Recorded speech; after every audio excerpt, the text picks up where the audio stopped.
fiery horse with the speed of light, a cloud of dust, and a hearty hi-yo silver. The Lone Ranger.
His faithful Indian companion Tonto, the daring and resourceful masked rider of the plains led the fight for law and order in the early western United States. Nowhere in the pages of history can one find a greater champion of justice. Return with us now to those thrilling days of yesteryear. From out of the past come the thundering hoofbeats of the great horse Silver. The Lone Ranger rides again. Come on, Silver. Let's go, big fella. Hi-yo, Silver.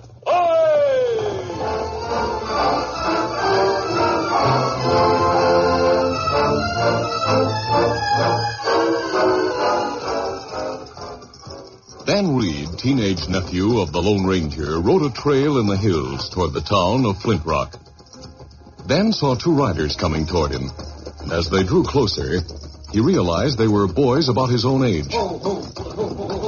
As Dan approached, the two young horsemen stopped, partially blocking the trail. Dan pulled to a halt. Oh, Victor, ho. Do you mind letting me pass? Listen to him, Red. He sounds like he doesn't want to stop and talk to us. Yeah, so I notice. I don't. I'm in a hurry. Let me pass. Look, nobody your size talks to Red Blair that way and gets away with it. Red Blair? I've heard of you. Who hasn't? All the other young fellas in town are afraid of Red. Guess you haven't lived around here very long. Long enough. You know, Red, this young maverick doesn't show you the proper respect. I've been thinking the same thing, Sammy. Maybe we ought to beat a little respect into him. I'm not looking for a fight. I told you I'm in a hurry to get to town. See, Red, he's scared already. I'm not afraid of either one of you. Well, if you're not, get off that horse and prove it. I told you I'm not looking for a fight. He's yellow, that's what's the matter. Yeah, that's right. Come on, boy. And this will prove it. Oh, easy, boy. Now, if you aren't yellow, get off your horse. Sammy won't interfere. Easy, Victor. Steady, boy. I'm ready. This is gonna be good. Tie the maverick in knots, Red. That's just what I'm gonna do. You asked for this? I'll beat you to pulp. Though Red Blair was slightly taller and heavier than Dan Reed, he soon realized that the boy he'd forced into a fight was much more than he'd bargained for. Dan had been taught the art of boxing for self-protection, and he made every blow count as Red swung one wild blow after another. Come on, Red, what's the matter with you? He doesn't give me a chance. For another moment, Red stood his ground, though he became panicky as Dan landed blow after blow. Then Dan swung a left jab to the ribs and followed through with a hard right to Red's chin. Get up if you want more. No. I've had enough. No. Maybe your friend Sammy wants to dismount and try to... Stay away from me. Get up! Come on, boy, get up! Friend has left you. Oh, look at it. I don't want to fight anymore. Neither do I, Red. You're the first one who's ever beat me. I don't know how you did it. I learned to box. I don't believe in going around picking fights like you do. Now, listen. If you want to join our gang in town... I don't believe in gangs. They lead to trouble. I don't savvy you at all. Most of the young fellas I know are... well, are tough. You have to be tougher than they are to get along. I get along all right. Yeah. Yeah, you sure do. You're tough enough when it comes to fighting, but otherwise you don't act tough. I've been taught to believe in what's right and fight for it. Not to try to shove other people around just to prove I'm tougher than they are. I never heard anyone talk like that before. What's your name? Dan Reed. Dan Reed, huh? Maybe things would be different for me if there were fellas around like you to be friends with, Dan. I'm willing to be friends, Red. What? You mean that? Sure. Well, then let's shake on it, won't it? All right. You can call on me if you ever need help. Thanks. I'd better be getting along to town now. Mind if I ride along with you? Of course not. We're friends now, remember? Sure, but some people wouldn't want to be seen in town with Red Blair. Well, let's go. Easy, Victor. Steady, boy. Come on, get up. Come on, Victor.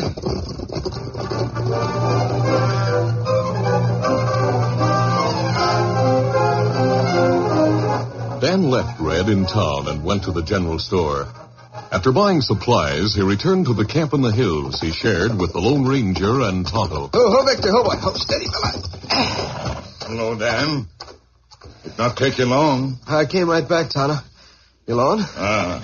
Me go with Lone Ranger, search hills for outlaw hideout. We separate and him not back yet. Oh, I didn't know we came out here because of outlaws. Outlaw gang commit many robbery around here. Them not get caught.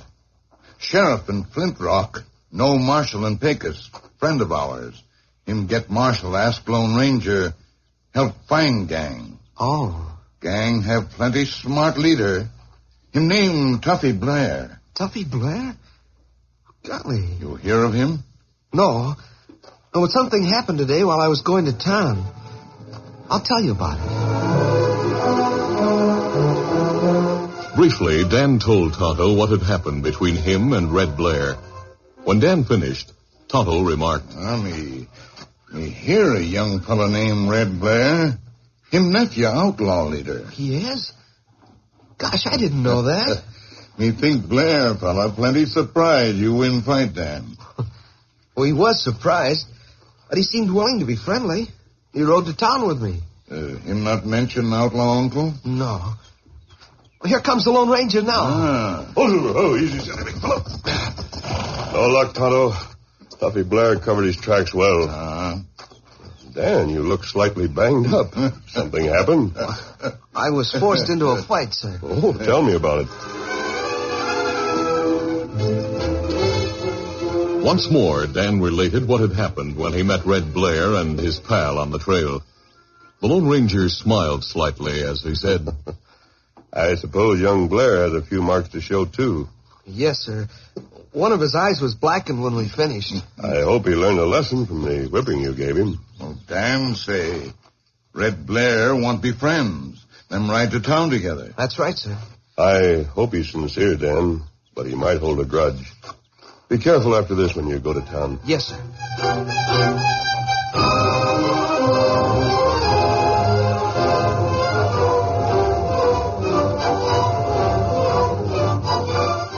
In town, Sammy approached Red, who was lounging in front of the general store. Man alive, look at that shiner. Sure took a beating, Red. Shut up, Sammy. I noticed you lit out in a hurry when he started toward you on the trail. Yeah, sure. I never did claim to be as tough as you, Red. But I figure now you're not so tough. I even saw you riding into town with the boy who whipped you. You were acting real friendly with him. Well, what of it? Maybe you were just putting on so you'd have a better chance of getting back at him later on. Is that it? Yeah, could be. I'd hate to think you were chicken-hearted enough to let him get away with what he did to you. Now, look, Sammy, I know what I'm doing. The other fellas look down on you if you don't get even and prove you're still plenty tough. Huh? Maybe I was taken in by the friendly talk young Reed handed me at that. By Jiminy, Sammy, I'll find a way to prove I'm even tougher than you and the others thought I was.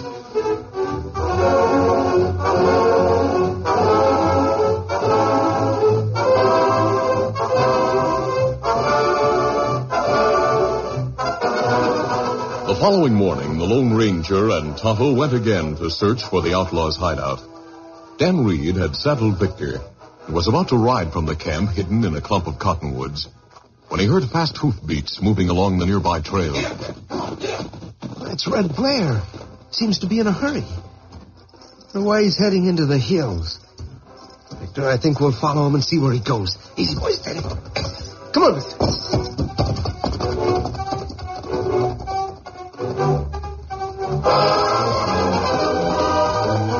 Dan followed Red for some distance. Finally, as he approached some big boulders... Ho, Victor, ho. Reach and don't move, you. I'm reaching. Get up. Oh, there, boy, a boy. I don't carry a gun. Then you can put your hands down. No tricks or I'll plug you. You don't have to hold a gun on me. Well, maybe not. But I'm going to anyway. Now tell me why you were following Red. Red who? Don't try to act like you don't know who I mean. Red Blair, that's who. Why did you follow him up this way? I was just riding this way, that's all. Stop lying. There's no reason for you to ride this little used trail. I'm sure you were following Red, and I want to know why. I told you why I came this way. It won't do you any good to act innocent, youngster. Red Blair went past you a short time ago, and now you come along. I'm taking you with me to face Red. He'll know the answer, I reckon. I'll ride along the trail the way you're heading. And remember, I'll have a gun at your back. Come on, Victor. Get up there, boy.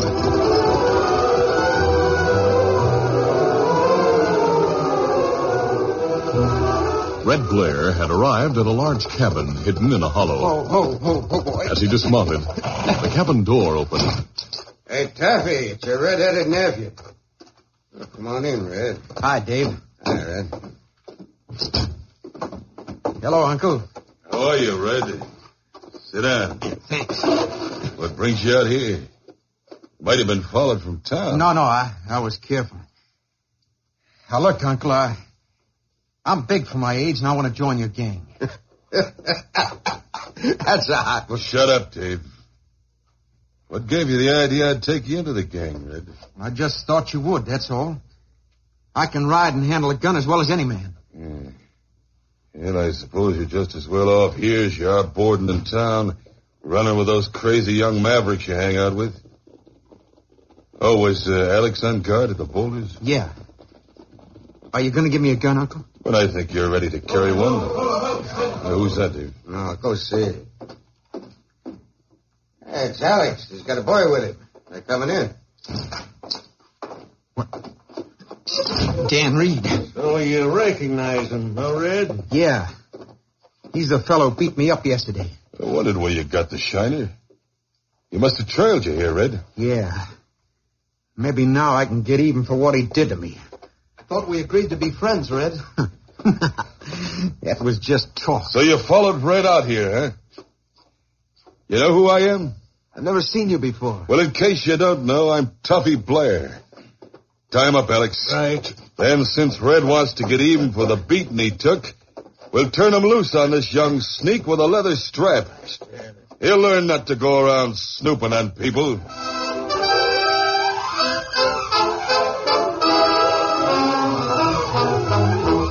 The curtain falls on the first act of our Lone Ranger adventure. Before the next exciting scenes, please permit us to pause for just a few moments.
now to continue. The outlaw leader, Tuffy Blair, ordered one of his men to tie Dan Reed. After Dan was securely tied, Tuffy handed Red a heavy leather belt. Yeah, here, Red. You want to get even? Then go ahead, take this belt. All right. Here, Tuffy. This reminds me of the time you tied a lawman to a tree and used him for a target. Gosh, Uncle. Did you really do that? Why not? If you have a grudge against someone, I say get even with them any way you can. Hey, Tuffy, come on. The men are waiting for you to go look at that new hideout. All right. Come on, Alex, Dave. Others are waiting. Go ahead, Red. Give that maverick what's coming to him. Right. This is my chance to really give you a good beating, Reed. I thought you wanted to be friends, Red. What made you change? None of your business. I have a right to change my mind. Anyhow, you shouldn't have followed me out here. Your uncle's a killer, Red. He doesn't give people a chance. I didn't think you'd be like that. Shut up, do you hear? Can't talk me out of what I'm going to do. Think a minute, Red. Your uncle will hang when he's caught, and so will his men. Do you want to end up that way? I came here to join the gang. I'll show those fellas in town I'm still plenty tough. So that's it. They'd turn against you in a minute if you got into trouble. Yeah, I forgot my tobacco, so I came back to get him. What are you waiting for, Red? Thought you were going to give that young sneak a good lacing. He doesn't want to turn out a killer like you. So that's what you said, eh? Give me that strap. No, wait, Uncle, I didn't say that. Oh, stop it. I didn't say anything. You didn't say anything, no, but you must have thought it. No. Stop being yellow. Go on, use this like you said you wanted to.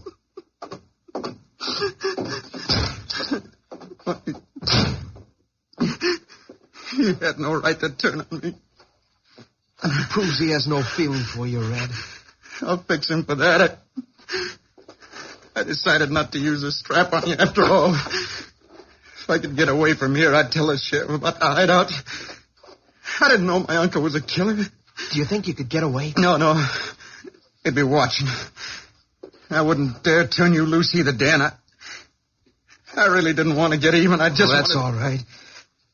Red, if you could manage to turn my horse loose without being seen. Maybe I could find a way. But what's going to happen? Go home, Victor. He'd go to my friends, and they'll follow his trail back here. Leave it to me, Dan.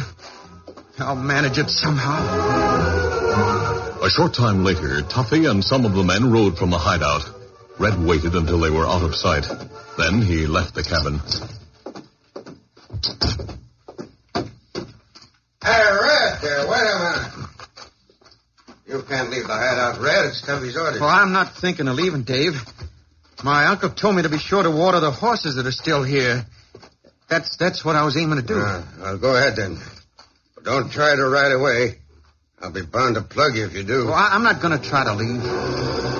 Red walked slowly to the place among the trees behind the cabin where the remaining horses, including Victor, were tied to saplings. Easy there. Steady, Victor, steady. There, you're untied. Go home, Victor. Go home. Hey, Red. I heard hoofbeats leaving. Thought maybe you were triggering me. Well, that confounded stallion the Reed fellow rode got loose and lit out, Dave. Well, it's too late to do anything about it now. But your uncle's going to be plenty sore when he finds out you figured on using that horse. Well, I couldn't help it, could I? Well, maybe not. Better get busy watering the rest of them. I'll wait till you're finished. Then we'll go inside the cab and wait for the others to come back. They ought to be here before long. Just went to look at the new hideout in case we want to move. Now get busy with it.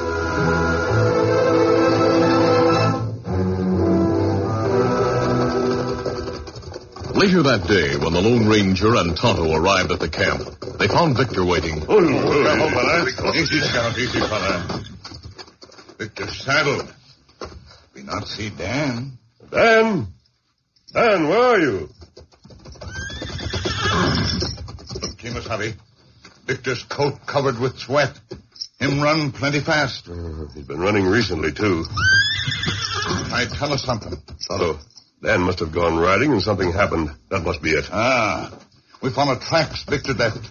We find Dan. We'll start right now and take Victor along. Let's go. Tuffy Blair and his men had returned to their hideout and were gathered in the cabin where Dave was telling what had happened. So when Red went to water the horses like you told him to, Tuffy, that stallion broke loose and got away. Hold on. I didn't tell Red to water any horses. You didn't. He said you did. Why did you, Red? What kind of trick you trying to put over on us? Well, it wasn't a trick. I noticed you didn't use the strap on his boy like you were supposed to either. By thunder, there's something wrong about all this. You'll risk all our necks, Tuffy, by telling Red where we were hiding out. He and that other boy may be spying on us together. Yeah, well, I'll find out. Grab Red and tie him to a chair the same as the other one. No. I got him. So have I. Hey, let me go. All right, wait. Just hold Red a few minutes before you tie him. I'll beat this other youngster till he's unconscious, Red. Unless you speak up and tell me the truth. Give me the strap, somebody. It is, Tuffy. All right. I'm tied to this chair. You might even kill me with that heavy strap. Yeah, that's right. I might. Now, wait, Uncle, don't do it. Dan hasn't done anything to you. So you call him Dan, huh? You are friends. You're in cahoots to trap the gang, maybe. I think so. Boy, I'll put enough welts on your sneaking friend Dan so he'll never forget. All right, stand back, men. 5 hard-faced men watched as Tuffy moved in front of the helpless boy Dan. As the big muscular outlaw leader raised the heavy strap, Red broke loose from Dave and Alex and leaped toward Tuffy. Just in time to get the full force of the strap. Hey, Red broke loose. We'll hold him tight. Come here, you. No, let me go. Why, you crazy fool.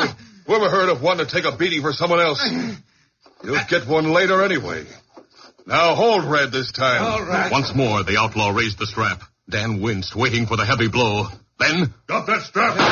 What the... The shot startled Tuffy, causing him to drop the strap. He and the others whirled to face the masked figure in the doorway. As they reached for their guns, the masked man's pistols barked.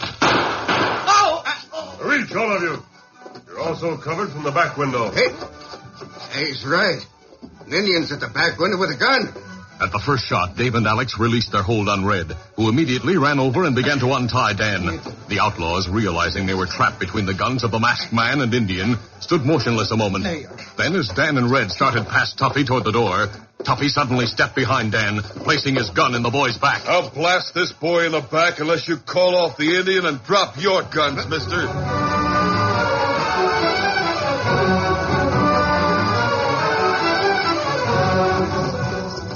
A short distance away from the hideout, the sheriff and the posse were riding the trail. By Chimney, Sheriff, we've been out most every day looking for Tuffy Blair and his gang. We've never found any trace of their hideout. Wait, everybody. What's the matter, Sheriff? Yeah, why are we stopping? Think you see signs of the gang? But I did hear some shots. Seemed to come from over in that direction. The shots the sheriff had heard were the ones fired at the hideout. The men sat listening a moment. Then one of them spoke. We didn't hear anything, Sheriff. Reckon you just imagined you heard shots. Yeah, let's get back to town. It's getting late. Now, listen, all of you. We have a job to do. We'll investigate anything that looks or sounds suspicious. We're going to ride over that hill and investigate those shots I heard, whether you like it or not. Now, come on. Get it.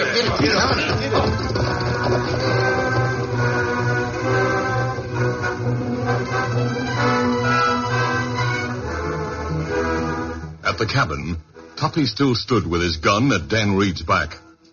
The Lone Ranger hesitated to drop his gun as ordered. It was then that Red suddenly brought his fist down in a smashing blow on Tuffy Blair's gun arm. I won't let you shoot him. Boy, you dirty little... Vision freeze, Blair. Don't give up to the men.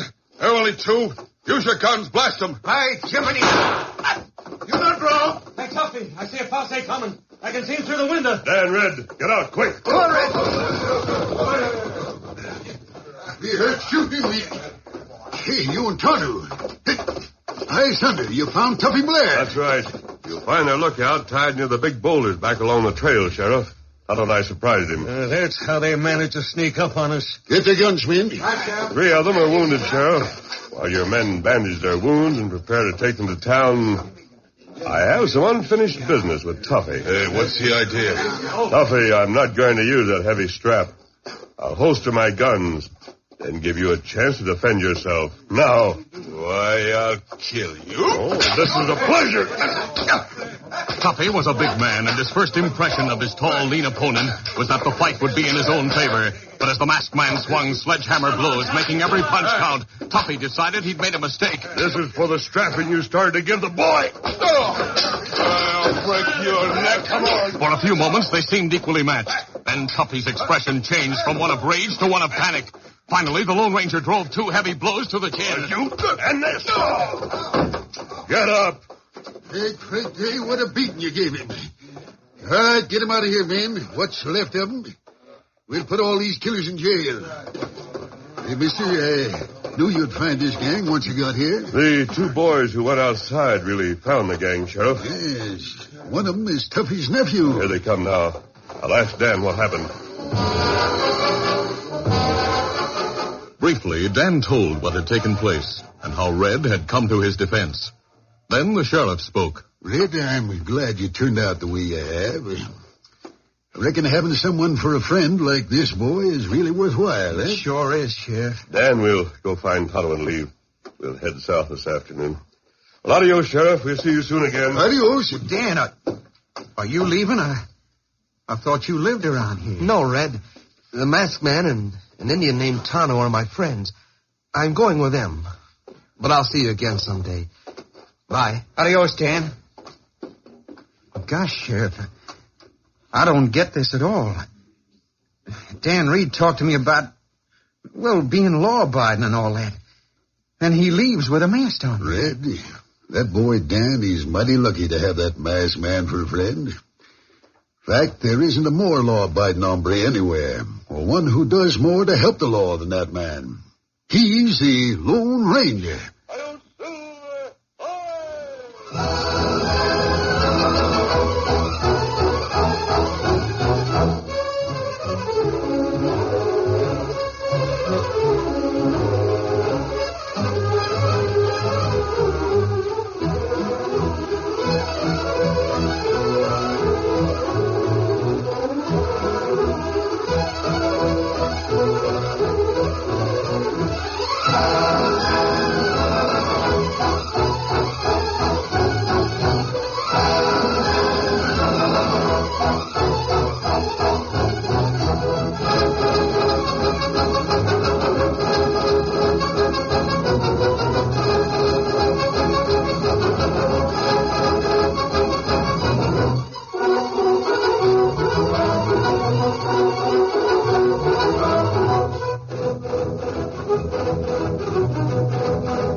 This is a feature of the Lone Ranger Incorporated, created by George W. Trendle, produced by Trendle Campbell Muir Incorporated, directed by Charles D. Livingston, and edited by Fran Stryker. The part of the Lone Ranger is played by Brace. You've been listening to the OTR Gold Network. Find more classic radio at otrgold.com.